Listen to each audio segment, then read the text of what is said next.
छोटी बहू। कि इस घर में रहकर मैं अगर अपनी बहुओं की इज्जत का मान नहीं रख पाई तो इस घर में रहने का मुझे कोई अधिकार नहीं। ये घर छोड़कर चले जाना चाहिए मुझे। अगर आप माफी नहीं मांगते तो मैं ये बात समझ जाऊंगी कि इस घर पर मेरा कोई नियंत्रण नहीं, इस घर में मेरी कोई कीमत नहीं, और जिस घर में मेरी कीमत ना हो उस घर में रहने का कोई फायदा नहीं है। दीदी, आप तो सच में बहुत बदल गए हो। ठाकुर जी से माफी मंगवाने के लिए ये सब? मैं तो अब आपको पहचान ही नहीं पा रही हूँ। छोटी, मैं बिल्कुल भी नहीं बदली, लेकिन बदले बदले से तुम लोग जरूर लग रहे हो, या शायद पहले से ही ऐसे थे। पहचानने में गलती हो गई मुझसे, मेरी ही गलती थी जो मैं ऊपर ऊपर कर तुम लोगों को अपनाना चाह रही थी। मैं तो शायद पहचान ही नहीं पाई तुम लोगों को, इसलिए अब पहचान और अनजान मेरे लिए सब बराबर है। ठाकुर जी, अगर आज आपने इससे माफी नहीं मांगी तो मैं सच में ये घर छोड़कर जाऊंगी, और मैं कहां जाऊंगी ये मैं किसी को नहीं बताऊंगी।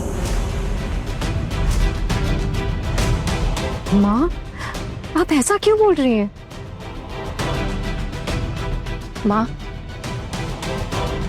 ये माफी नहीं मांगने वालों में से। ये सिर्फ लोगों की बेइज्जती करना जानती है, गलत बात करना जानती है, लेकिन माफी मांगने पे ना इनका कलेजा फट जाता है। छोड़िए पिशीमा, आप मत मांगिए माफी। सबके सामने आप झूठी साबित हो गई, मेरे लिए इतना ही बहुत है। और माँ, आपको ये घर छोड़कर जाने की कोई जरूरत नहीं है। आप क्यों ये घर छोड़कर जाएंगी? ये घर आपका है ना। और अगर पिशीमा मुझसे माफी मांग भी लेती तो क्या? ये अपने दिल से माफी थोड़ी ना मांगेंगी मुझसे, सिर्फ दिखावे के लिए मांगेंगी। और मुझे उससे कोई फर्क नहीं पड़ता। जिस दिन पिशीमा सबकी दिल से इज्जत करेंगी, जिस दिन उन्हें उनकी गलतियों का पछतावा होगा ना, उस दिन आपकी माफी की कद्र होगी मेरी आंखों के सामने। उससे पहले नहीं। इसलिए माँ, इनसे जबरदस्ती माफी मंगवाने की कोई जरूरत नहीं है। जबरदस्ती के चलते ना पिशीमा मुझसे और चिढ़ जाएंगी, परेशान करेंगी, और आगे चलकर मुझसे बदला भी जरूर लेंगी।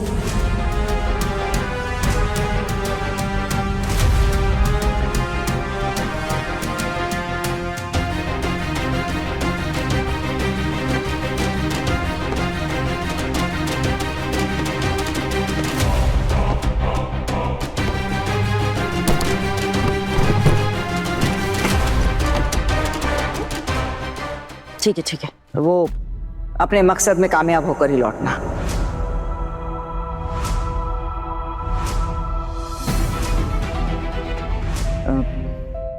मेरा मतलब था वो तुम्हारी पड़ोस वाली जो दादी हैं, तबीयत ठीक करने में तुम्हें कामयाबी मिले, ये यही कहना चाह रही थी।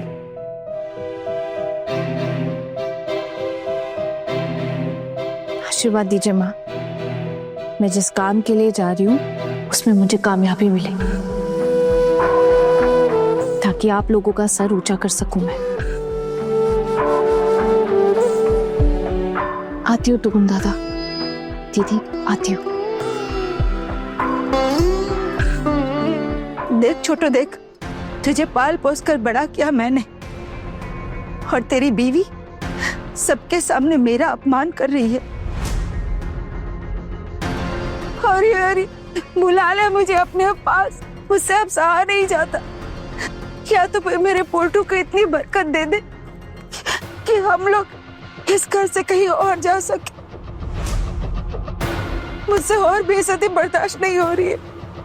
आने दो पोल्टू को, बात करती हूँ मैं पोल्टू से।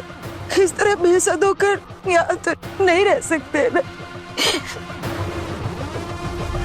मेरी वजह से भाभी घर छोड़कर चली जाए, इससे तो अच्छा है हम ही चले जाए, तब सबको शांति मिल जाएगी ना। मैं क्या बोलूं पिशीमुनी, मैंने तो आपसे पहले ही बोला है कि मुझे इन सब चीजों में मत घसीटो प्लीज, मुझे नहीं पढ़ना इन चीजों में। हाँ हाँ, तू क्यों पड़ेगा इन सब में? हाँ, अपनी बीवी पर तो लगाम लगाने की हिम्मत नहीं है तुझमें। तेरे हाथों से फिसलती जा रही है वो, और तू खड़ा खड़ा अपनी बर्बादी ही देखता रहेगा, कुछ नहीं कर पाएगा तू। सब समझ चुकी हूँ मैं, आने दे पोल्टू को, बात करती हूँ मैं उससे। अरे अरे ठाकुर जी कहाँ जा रही है? गुस्सा हो गए क्या? अच्छा सुनो, तुम दोनों भी निकल जाओ, तुम्हें लेट हो रहा होगा, वरना यहाँ कुछ देर और रुकोगे तो नया ड्रामा चालू हो जाएगा, ये चलता रहेगा। जी दादा, माँ मैं आती हूँ। आती हूँ दीदी।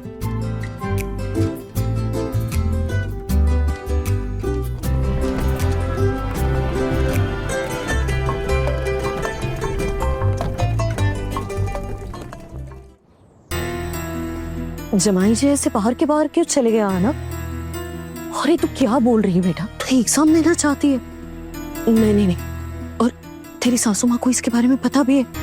नहीं माँ, उन्हें इस बारे में कुछ भी नहीं पता, लेकिन मुझे नहीं लगता कि अगर उन्हें इस बारे में पता भी चला तो वो गुस्सा करेगी। नहीं आना, मैं इसकी जिम्मेदारी नहीं ले सकती हूँ, और यहाँ रहकर तू परीक्षा नहीं दे पाएगी बस। माँ इतनी मुश्किल से इसकी शादी करवाई थी, अरे एक बार तो पुलिस भी आ गई थी। फिर अचानक से कौन सा नया कीड़ा काट गया तेरे दिमाग में जो तू एग्जाम देने की जिद पे अड़ी हुई है? भाभी, आप अपनी बेटियों को भी तो पढ़ा लिखा रही है ना। अब कल उनके एग्जाम्स होंगे आगे चलकर, तो क्या आप उनसे भी ऐसे ही बोलेंगी? देख, मुझसे ना जुबान लड़ाने का कोई फायदा तो है नहीं।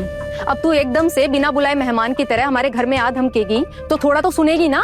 भाभी, मैं यहाँ सिर्फ कुछ दिनों के लिए आई हूँ। 4-5 दिन में एग्जाम खत्म होते ही मैं वापस चली जाऊंगी, और साथ में मैं घर के कामों में भी हाथ बटाऊंगी। जैसे माँ घर के काम संभालती है और उसके बदले उन्हें यहाँ रहने की जगह और 2 वक्त का खाना मिलता है ना, उसी तरह मैं सुन,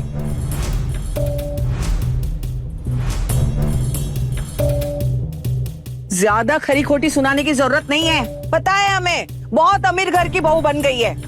अरे इतनी फिक्र है ना अपनी माँ की, तो ले जाना उसे यहाँ से। और हाँ, यहाँ रहकर कोई परीक्षा वरीक्षा देने की जरूरत नहीं है। अगर तूने जिद की ना तो तेरे ससुराल वालों को फोन करके बता दूंगी। हाँ, अगर मैं खुद सासू माँ से परमिशन ले लूं तब? चुप रहा ना तू। दीदी, आप ना आना की बातों को बिल्कुल दिल पर मत लीजिए। आपको तो पता है इसकी जुबान ही खराब है। मैं अपने आप को इस घर की नौकरानी नहीं मानती हूँ, बल्कि इस घर की मैं एक सदस्य हूँ, और इस घर में मैं जितने भी काम करती हूँ वो अपनी मर्जी से करती हूँ। अरे तो फिर इतनी खरी खोटी हमें क्यों सुननी पड़ रही है? हाँ, क्या गलती है हमारी? एक काम कराना तो अपनी माँ को लेकर अपने ससुराल में ही चली जा, वहीं पे रख इनको। क्या बोल रही हो बहू तुम? ये मेरे जेठ जी का घर है, यहाँ मेरे अपने लोग रहते हैं। मैं अपने बेटी के ससुराल में जाके कैसे रहूंगी? इससे अच्छा तो मैं किसी वृद्धाश्रम में चली जाऊं। हमने तो कोई बात सुनाई नहीं है ना। तेरी बेटी यहाँ आकर सब कुछ बोल रही है। मुझे माफ कर दीजिए बड़ी माँ, मुझसे गलती हो गई। अब मैं आगे से ऐसा कुछ भी नहीं कहूंगी। असल में माँ के लिए कोई कुछ बोलता है ना तो मैं सह नहीं पाती हूँ, लेकिन मेरी माँ तो आप लोगों का दिल रखने में ही लगी हुई है, तो फिर मैं किसके लिए आवाज उठाऊं? मुझे भी इन सब चीजों में ना पड़ने की कोई जरूरत नहीं है। माँ ने अपना भला देख लिया, अब मैं भी अपना देखूंगी। बड़ी माँ, मैं आप लोगों से भीख मांगती हूँ, बस मुझे 4-5 दिन के लिए रुकने दीजिए ताकि मैं ये एग्जाम दे सकूं। अरे तू जानती है ना कि तेरे ससुराल वालों को पढ़ना लिखना बिल्कुल पसंद नहीं है। बड़े घर की छोटी बहू, रात 9 बजे दंगल टीवी पर।